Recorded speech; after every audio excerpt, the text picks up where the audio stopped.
इन अष्ट पुष्पों से आराध्य देव प्रसन्न होते हैं। अगर ये 8 पुष्प नहीं तो आपकी पूजा अधूरी मानी जाएगी। हर उपासक के हृदय में ये 8 पुष्प जागृत होते हैं, तब इष्ट देव पूजा स्वीकार करके प्रसन्न हो जाते हैं। ये शास्त्र सम्मत, और ये अभी तो आज आपको सुना रहे, ये नैष्ठिक ब्रह्मचर्य में ही बात पकड़ में आ गई थी। तभी हितधाम तक प्रगट सेवा बहुत ही उदासीनता पूर्वक होती थी। कभी पोशाक नहीं धारण कराया, कभी बस जैसे छवि जो विराजमान यही छवि थी, यही नाम सेवा थी। स्नान और गुरुजी जो इत्र दे देते थे वो इत्र लगा दिया, और इतना मिश्री का टुकड़ा भोग। और हर समय हमारे अंदर यही था कि प्रियाजू का भोग और प्रियाजू के पुष्प कुछ अलग होते हैं, उनकी प्राप्ति हो पहले। अहिंसा सत्यमस्तेयम ब्रह्मचर्य मकलकता एतानि मानसान्याहुर व्रतानि हरितुष्टये। क्या कह रहे हैं? जो इन व्रतों का पालन करता है उसको 8 पुष्प प्राप्त होते हैं। जो पुष्प हैं उनका नाम अभी बताए देते हैं, पर उन पुष्पों की प्राप्ति का उपाय बता रहे हैं। पुष्प हैं अहिंसा प्रथमम पुष्पम, द्वितीयम कर्णग्रहा, तृतीयकम भूतदया, चतुर्थम शांतिरेव च, समस्तु पंचमम पुष्पम, ध्यानम चैव तु सप्तमम, सत्यम चैवाष्टमम पुष्प, मेतैस्तुष्यति केशवः। ये 8 पुष्प हैं, ये उसको प्राप्त होते हैं। इन्हीं पुष्पों से भगवान को अधीन किया जाता है, इन्हीं पुष्पों को भगवान पसंद करते हैं। जो व्रत है ये कायिक व्रत कहा जाता है, जिसमें हम फलाहार रहते हैं, दुग्धाहार रहते हैं या जल पीकर रहते हैं। इसके द्वारा अगर मानसिक व्रतों की स्थापना नहीं हुई तो कायिक व्रत का कोई महत्व नहीं है। आजकल तो व्रत का उपहास किया जाता है, व्रत का उपहास किया जाता है। आप ऐसे ऐसे भोग सामग्रियां की जो प्रायः रोज नहीं पाई जाती वो व्रत में पाई जाती है। सवा के चावल की खीर हमने देखा है, बढ़िया मेवा डालकर सवा के चावल की खीर, कूटू की पूड़ी और बढ़िया सब्जी, घिया आलू, ऐसे उनकी सेंधा नमक घी से बढ़िया पकी हुई, क्योंकि आज फलाहार पाना है ना, उसका सिंघाड़े का हलवा, ऐसे विविध प्रकार की। काय को उपहास कर रहे हो? ये व्रत है? एक दिन में मर जाओगे, कूटू और सिंघाड़ा और दुनिया की चीजें इकट्ठा कर रहे हो। अगर कोई कायिक व्रत रहना है तो उसका फल है मानसिक व्रतों की प्राप्ति होनी। देखो सिद्धांत को समझना, केवल कायिक व्रत रहकर जबान की वृत्तियों का पोषण कर रहे हो, इतने इतने पदार्थ मिलते हैं, आप खरीद ला सकते हैं। एकादशी हो आप खरीद लाइए, जा करके हजारों रुपया लगाकर आप भोग सामग्री, इतनी जो शायद है कि व्रत में जो नहीं रहते वो उतना नहीं पाते होंगे। हम कायिक व्रत का उपहास करते हैं। कायिक व्रत तभी माना जाएगा जब एक भोग, एक बार केवल, वो भी बहुत अल्पा। अगर जल से काम चल जाता है तो जल ले लीजिए, जैसे आप एकादशी व्रत रहते हैं। धन्यवाद, बहुत बड़ी बात है, बढ़िया है। इन व्रतों का फल है मानसिक व्रतों में पहुंचना। अगर आपके अंदर ये मानसिक व्रत जागृत नहीं होते तो आपका कायिक व्रत सफल नहीं हुआ। और मानसिक व्रतों से इन अष्ट पुष्पों की प्राप्ति होती है। इन अष्ट पुष्पों की आराधना से भगवत प्राप्ति होती है। सिद्धांत को समझना, सिद्धांत को अगर नहीं समझोगे तो बाहरी तुम्हारी वृत्ति मान्यता की बनी रहेगी। इसलिए हमारी बाहरी मान्यता नहीं है। हम खास बात ये नहीं समझते कि आप बहुत विदेशी फूलों के बहुत, हमारा इस पे ज्यादा धन है तो उसका सदुपयोग हो रहा है, लेकिन इससे भगवत प्राप्ति नहीं होने वाली, ध्यान रखना। ये बिल्कुल सिद्धांत, इसीलिए हम उदासीन रहते थे। ये तो श्री जी की इच्छा, ऐसा नहीं, हमारा उदासीन स्वभाव था। प्राय ऐसा माना जाता था कि सन्यास मार्ग से आए इसलिए इनकी सेवा में रुचि नहीं है। लेकिन आपको सच्ची कहते हैं, हमारी सेवा में भावात्मक रुचि थी, प्रगट में वस्तुएं नहीं। लेकिन हम जानते हैं गुरु कृपा से कि किन वस्तुओं से हमारी लाडली जो प्रसन्न होती है। ये मानसिक व्रत आने ही चाहिए कायिक व्रत से। अगर मानसिक व्रत नहीं आए तो कायिक व्रत का कोई महत्व नहीं रहा। इसीलिए साधन विविध सकाममति सब स्वार्थ सकल सबे जो अनीति, ज्ञान ध्यान व्रत कर्म जिते सब काहू में नहीं मोई प्रतीति। ये हमारा रस सिद्धांत है। ज्ञान ध्यान व्रत कर्म जिते सब काहू में नहीं मोई प्रतीति। रसिक अनन्य निशान बजायो एक श्याम श्यामा पद प्रीति। श्री हरिवंश चरण निज सेवक बिचले नहीं छाणी रस रीति। अहिंसा सत्यमस्तेयम ब्रह्मचर्यम मकलकता एतानि मासान्याहुर व्रतानि हरितुष्टये। हरितोष व्रत, प्राय इस शब्द को एकादशी से जोड़ा जाता है कि एकादशी हरितोष व्रत है, ऐसा भी माना ये, लेकिन कायिक व्रत है। यहां करें हरितुष्टये, बिल्कुल भगवान को प्रसन्न करने के लिए, जिसमें निश्चित प्रसन्न हो जाएंगे। कायिक व्रत का फल है मानसिक व्रत जागृत होना, मानसिक अहिंसा। वचन से शरीर से किसी को पीड़ा पहुंचाना ये तो बात दूर रही, मन से भी किसी को पीड़ा दंड देने की बात हम नहीं सोचेंगे। वाणी से तो बोलेंगे ही नहीं, ऐसी वाणी कभी नहीं बोलेंगे किसी को दुख लगे। शरीर से ऐसी कभी चेष्टा नहीं करेंगे किसी की हिंसा हो, किसी को दुख हो। मन से संकल्प प्राय सब लोग कर लेते हैं, भोगे गए नहीं। हमारा मानसिक व्रत खंडन हो जाएगा। ये बहुत बड़ा व्रत है, इससे भगवान की प्राप्ति होती है।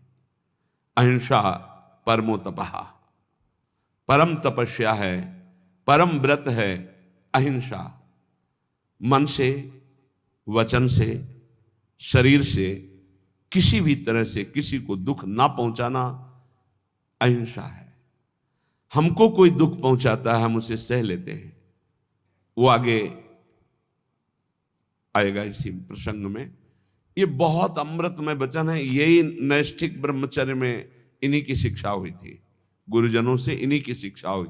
इसीलिए बाहरी बातों पर हमारा ज्यादा महत्व नहीं रहा कि अमुक वस्तु प्रभु को भोग लगानी है, अमुक वस्तु प्रभु को देनी, इस पर ज्यादा ध्यान नहीं रहा। ध्यान रहा कि प्रभु की प्रसन्नता होती इन आंतरिक महान लक्षणों से। अगर ये लक्षण नहीं होंगे तो बाहरी, फिर तो बड़े बड़े सेठ लोग, धनी मानी लोग प्रभु को रिझा लेंगे ना, क्योंकि उनके पास बहुत सी भोग सामग्री है। लेकिन कभी कदापि ऐसा नहीं पाया गया।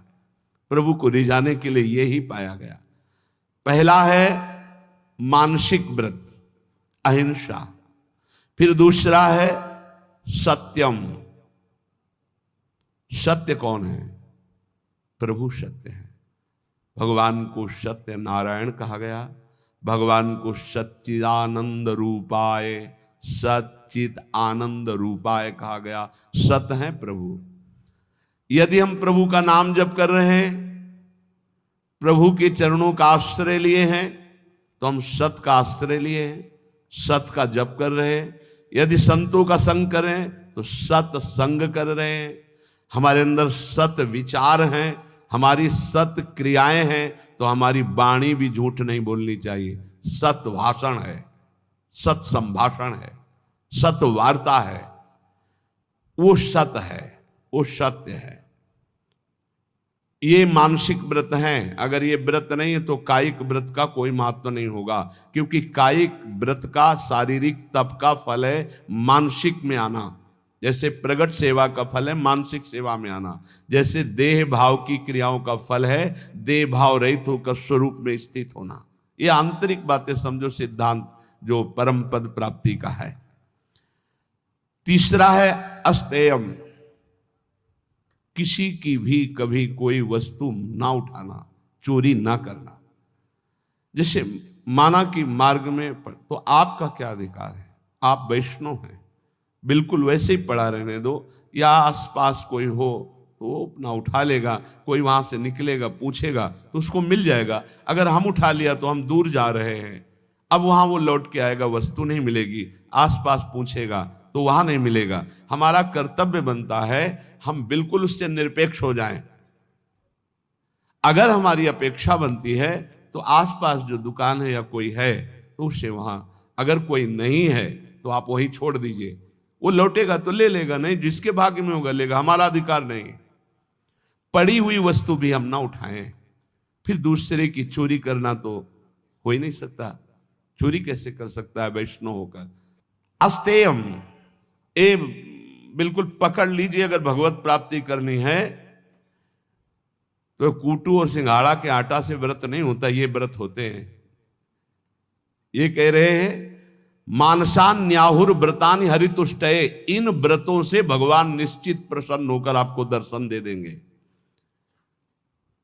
चौथा ब्रह्मचर्यम, ब्रह्मचर्य, ये बहुत सुंदर व्रत है, बहुत महिमाशाली व्रत है। बड़े भाग्यशाली हैं, बड़े कृपा पात्र हैं जो इस व्रत को धारण करते हैं। हम कह रहे हैं सम्यक रूप से ना धारण करो तो जैसे 15 दिन में एक बार एकादशी रहते हो, ऐसे गृहस्थी में भी व्रत धारण कर लो कि हम इतने दिनों तक ब्रह्मचर्य रहेंगे। फिर संयोग गृहस्थ धर्म के अनुसार भगवान को प्रणाम करके, देवी देवताओं को नमस्कार करके गृहस्थ धर्म की पूर्ति के लिए। अन्यथा अपने पास ऐसे 20 गृहस्थ हैं जिनकी संतानें हो गई और कसम पूर्वक ब्रह्मचर्य रह रहे हैं, हम उनको प्रणाम करते हैं। मतलब बिल्कुल कहीं 100 में 1% भी हमें अविश्वास नहीं उनके प्रति। 100 में ऐसा हो सकता है कि 90% हम कह सकते हैं, 10%, 1% भी नहीं, क्योंकि उनके आचरण और उनकी निष्ठा और उनका समर्पण बताता है और उनका चेहरा बताता है, उनके नेत्र बताते हैं कि वो ब्रह्मचर्य से हैं। बच्चे हो गए, समझ में आ गई बात कि अब हमारा उद्देश्य पूरा हुआ, गृहस्थ का परमार्थ का पूरा करते हैं। और नियम पूर्वक 20 परिवार ऐसे हैं, बहुत सुंदर ढंग से चल रहे हैं। बड़ा मुश्किल होता है इस धर्म का पालन, ये जो मानसिक व्रत हैं बहुत मुश्किल के, और इन्हीं से भगवत प्राप्ति होती है। अहिंसा, मन वचन कर्म से किसी को भी पीड़ा या हिंसा न करना। देखो मच्छर का स्वभाव है वो खून पीता है, भगवान ने उसका स्वभाव बनाया है। हमारा कर्तव्य ऐसे करना नहीं है, हमारा कर्तव्य उसको निकाल देना है, उसको उड़ा देना है। अगर हमारे को बहुत परेशानी तो मच्छरदानी की रचना भगवान ने कर दी है, आप मच्छरदानी लगा लीजिए, आप उससे बचने की व्यवस्था कर लीजिए, उसको मारने का अधिकार नहीं। ये हम भागवत से बोल रहे हैं, श्रीमद् भागवत में जहाँ नरकों का वर्णन है वहाँ इसका वर्णन है कि जैसे बिच्छू है, सर्प है, मच्छर है, डांस है, खटमल है, इनका रचना ही भगवान ने किया है और इनका स्वभाव ही है। वो ये नहीं जानते कि मैं खून पी रहा हूं तो इसको पीड़ा होगी, नहीं, उसका आहार, जैसे हम गाजर मूली ये सब वस्तुएं पाते हैं बड़े स्वाद से, मुझे नहीं पता कि ये जीव है, ठीक जीव वैसे ही वो है जैसे अन्य जीवों में है भगवत चैतन्य शक्ति। आप देखो मूली है हरी भरी ऐसे, और उखाड़ लीजिए थोड़ी देर में वो मुरझा जाएगी, अर्थात वो जीव गया, जो मूली में था वो गया। अब वो जीव जीव, आहार जीव बिना जीवे नहीं। तो हमारे लिए जो शास्त्र सम्मत है उसे हम बड़े आराम से पाते हो, मुझे पाप नहीं लगता। ऐसे ही जब मच्छर खून पीता है उसको ये नहीं लगता कि मैं किसी का खून पी रहा हूं, उसको लगता मैं अपना आहार ले रहा हूं। अब उस आहार लेने में हमको पीड़ा हो रही, इसलिए हम उसको हटा देते हैं, उसको उड़ा देते हैं, हो गया उसका तो काम। एक ही में वो उसको तो मारना अपराध हो जाएगा, ऐसे हुआ मर गया स्वाभाविक बात अलग है। किसी भी जीव की हिंसा ना हो, यह भगवत प्राप्ति के लिए अत्यंत आवश्यक है। कुछ लोग बोले काल है सांप, नहीं भाई, अगर वो ठीक समय से काटने का समय है आपका, तो आप किसी भी खंड में कहीं भी हो, उसी समय वो वहां प्रवेश करेगा और आपको काट लेगा। और नहीं काटेगा तो हम सेनपुर में रहे हैं, जो शाम टाइम जैसे लोग भ्रमण के लिए निकलते हैं ना, ऐसे सहस्त्रों सर्प, शास्त्र माने हजार होते हैं, कोबरा, पानी वाला, कैसे पैथन, मोटे मोटे जो अजगर टाइप, कितने सांप, कोई केली कर रहा है, कोई फुसकार रहा है, कोई टहल रहा है, इतना भारी जंगल, जिधर जाओ उधर सांप ही सांप। पद्मासन लगाए बैठे, बगल से उठा, पूरी हिम्मत से बैठे हुए कि अगर इसको काटने का समय है तो काटेगा, नहीं काटना तो बिल्कुल नहीं काटेगा, ये निश्चिंत।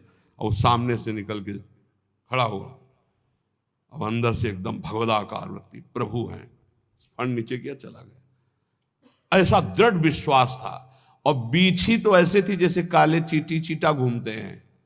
ये हम जब कभी कोई सेनपुर का आवे, तिवारीपुर गंगा के किनारे, तो पूछ लेना, वहां दोपहर के समय भले कोई गंगा नहाने चला जाए, नहीं वहां दिन में सुबह और शाम तो कोई जाता नहीं था, रात्रि में तो केवल 2 लोग रहते थे, एक सिद्ध पंजीरी बाबा और एक अपने वहां, तीसरा कोई। दोपहर के समय वहां भले कोई आ जाए, सुबह शाम वहां इन जीव जंतुओं की ऐसी बाहुल्यता, कभी भी ऐसे टच नहीं किया, कभी नहीं टच। और खूब ऐसे सांप, ये मत सोचो कि सांप दिखाई दिया मार डालो उसको, नहीं, यह अपराध है। आप उसका निवारण कर दीजिए, आपको डर लगता है निकाल। पूज्य श्री राधा बाबा गीता वाटिका में जहरीला सर्प निकला, बाबा ने कहा सुनो प्रभु, हम तो जान रहे हैं कि आप हैं, लेकिन और लोग नहीं जान रहे, अगर और लोग जान गए तो आपको परेशान करेंगे, हम रास्ता बना रहे हैं, आप यहां से निकल जाइए। ऐसे एक लकड़ी करके ऐसे ऐसे ऐसे सांप बिल्कुल उसी रास्ते से चला गया। वो भगवत भाव से देख रहे हैं तो सांप भगवान है। अभी 10-12 वर्ष पहले की बात है, छोटी कुटिया में थे, तो हितधाम में जिसमें स्वामी शरण जी की कुटिया थी, उसमें एक संत रहते, वो 2 बजे रात्रि के हम उठ चुके थे, बाबा बाबा देखो कोबरा सांप आक्रमण कर रहा, हम तो अंदर थे, भाग आए, बिल्कुल हमका छेड़ना मत, अंदर गए, विशाल हाथ जोड़ा और कहा देखो आप जानते हो कि हम आपको कष्ट नहीं देंगे, हम ये बांस रख रहे हैं, लंबा बांस, आप इसमें लिपट जाओ, हम आपको बाहर कर दें। अगर ऐसा नहीं और ये उपद्रव करेंगे तो आपकी हानि हो जाएगी, या आप किसी की हानि करेंगे, बांस रख, आप सत्य मानिए। बांस के प्रथम छोर पर ऐसे करके आराम से उठा के राधा राधा राधा राधा बाहर, और मदन टेन की तरफ पहुंचे। अरे सब में श्री भगवान है, आप ऐसा डरो मत, जिससे जब आपकी हानि होनी है वो हो जाएगा, उसको आप रोक नहीं सकते। जन्मेजय जी ने बहुत बड़ी व्यवस्था की थी परीक्षित जी को तक्षक सर्प काटने के लिए। जब सांप हुआ था तो 7वें दिन उन्होंने एक से एक तांत्रिक मंत्र वाले, एक से एक औषधियां, और एक खंभ में महल की रचना करवाई गई थी, एक खंभ और पूरा महल, उसके ऊपर परीक्षित, कहीं भी किसी भी तरह से चींटी भी नहीं रेंग सकती खंबे पे, और मंत्रवेत्ता बैठे हुए हैं, वायु रूप में भी कोई नहीं जा सकता, ऐसे मंत्रों से बांध दिया गया था। लेकिन तक्षक ब्रह्म ऋषियों को कोई भी किसी तरह चेक नहीं किया जाता था, वो भेंट देने कि आज पक्षी जी का 7वां दिन है, शायद ऐसा हो जाए कि ऋषि का साप तक्षक डसे तो उनको, परीक्षित जी के पास तो बड़े बड़े ब्रह्म ऋषियों को एक पुष्प में बहुत छोटा, एकदम जैसे पुष्प का पराग उससे भी छोटा रूप रख के तक्षक बैठ गया, फूल लिए जा रहे, और स्वयं मंत्रवेत्ता ऋषि हैं, और उन्हीं के हाथ में कोई मंत्र काम नहीं कर रहा, क्योंकि खुद मंत्र में जा रहे हैं।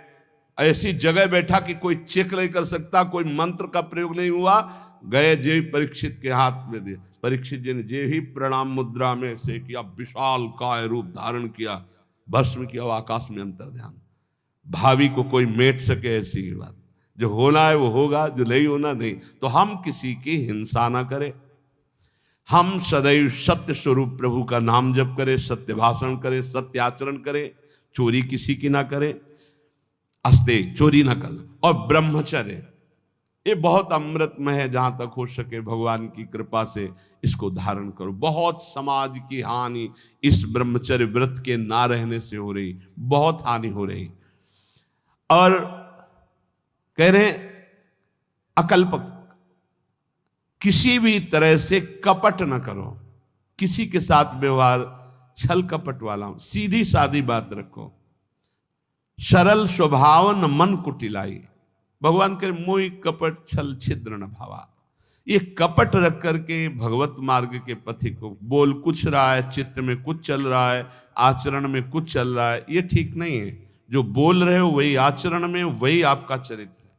मन, वाणी और शरीर एक होना, ये निष्कपट भाव कहा जाता है। ये सरल भाव, भगवान कह रहे मोहि कपट छल छिद्र न भावा। यहां कह रहे हैं कि निष्कपट भाव, ये महान व्रत हैं। ये 5 जो व्रत धारण करता है वो और कोई व्रत करे ना करे, निश्चित भगवत प्राप्ति रूपी अष्ट पुष्पों की हृदय में जागृति हो जाती है।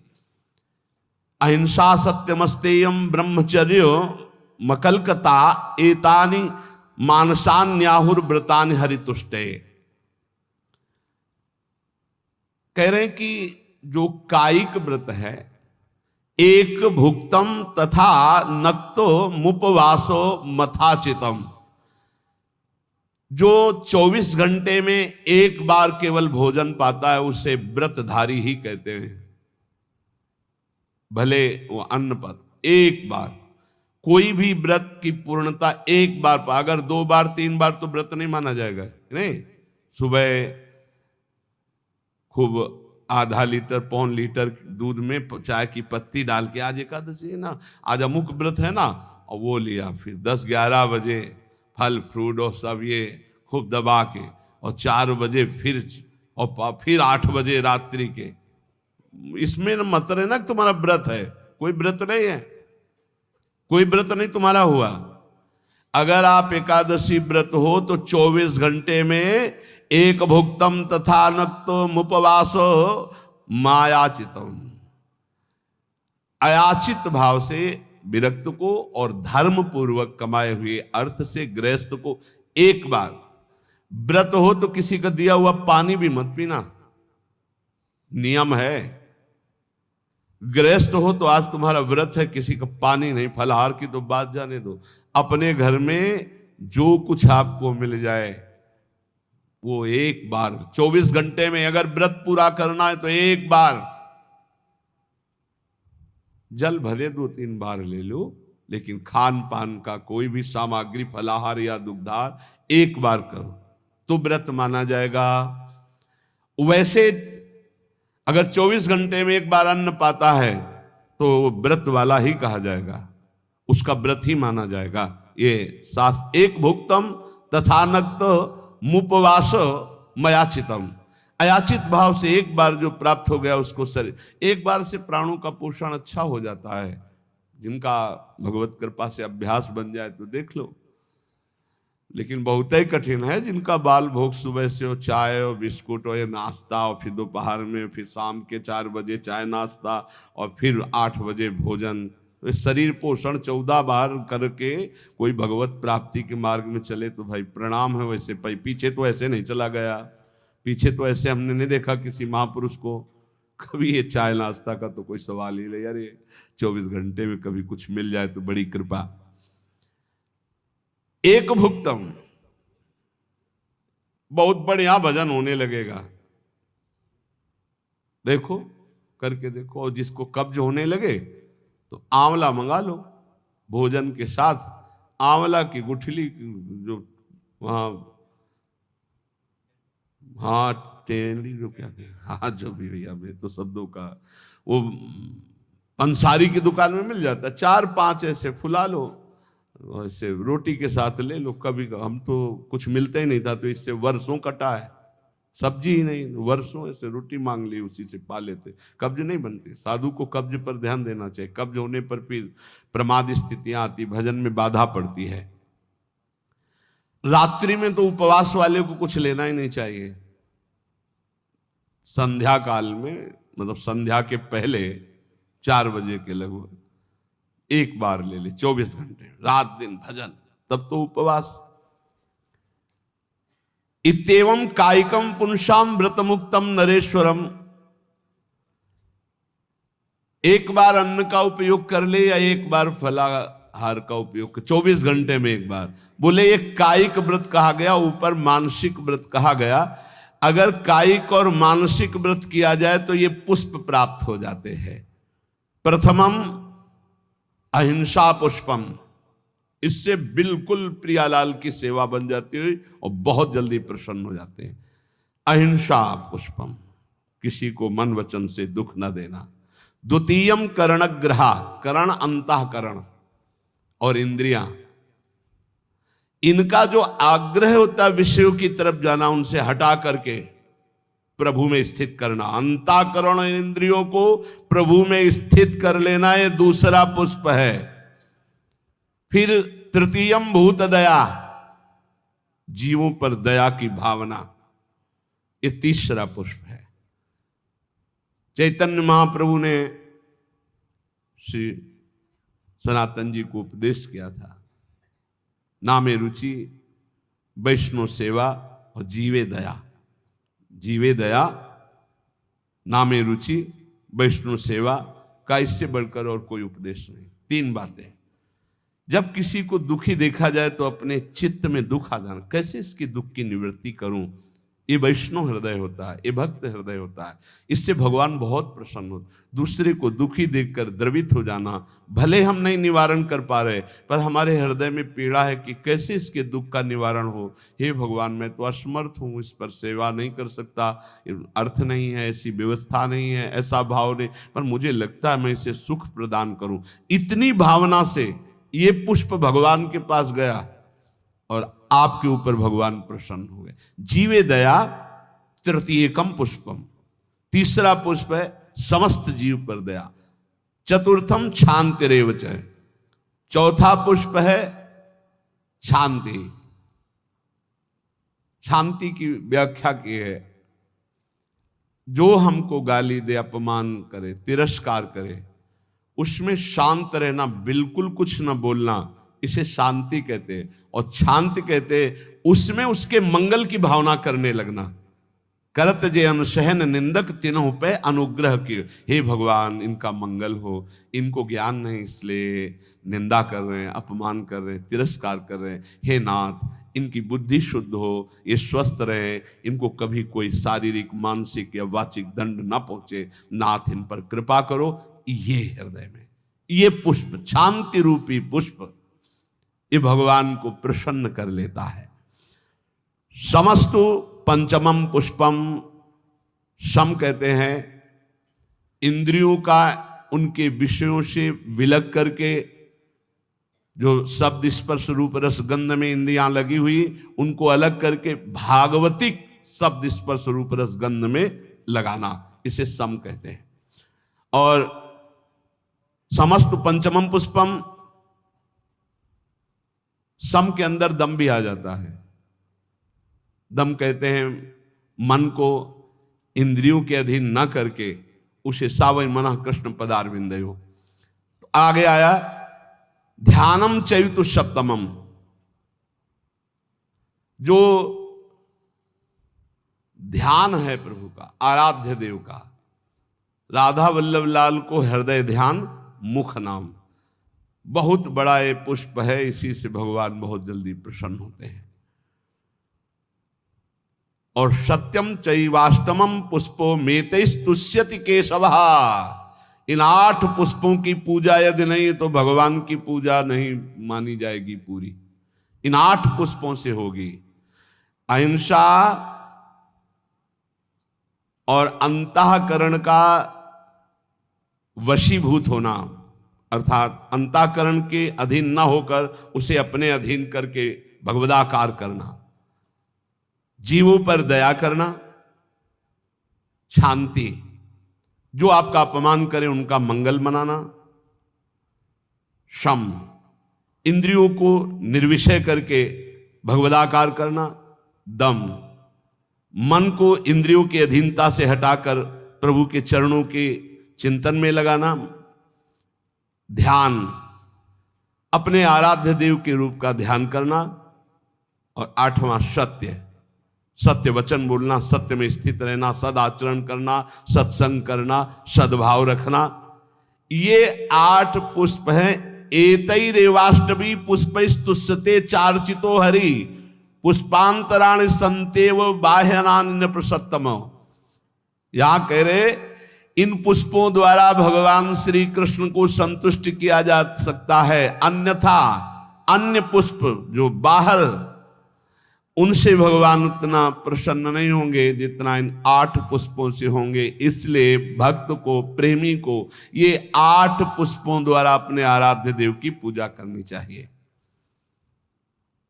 ये 5 महान व्रत बताए, अहिंसा, सत्यमास्तेय, ब्रह्मचर्य, मकलकता, अर्थात मन वचन कर्म से किसी को कष्ट ना देना, सत्य बोलना, सत्य आचरण करना, कभी किसी की चोरी ना करना, ब्रह्मचर्य से रहना, निष्कपट भाव रखना। ये है 5 व्रत। मानसिक, शारीरिक व्रत में जो भी व्रत रहे 24 घंटे में एक बार केवल लें, रात्रि में बिल्कुल नहीं। अगर और कोई व्रत नहीं रहते तो एक बार अन्न लेने वाला भी 24 घंटे में वो व्रताधारी ही कहा जाता है। 8 पुष्पों के द्वारा अपने आराध्य देव की आराधना करें।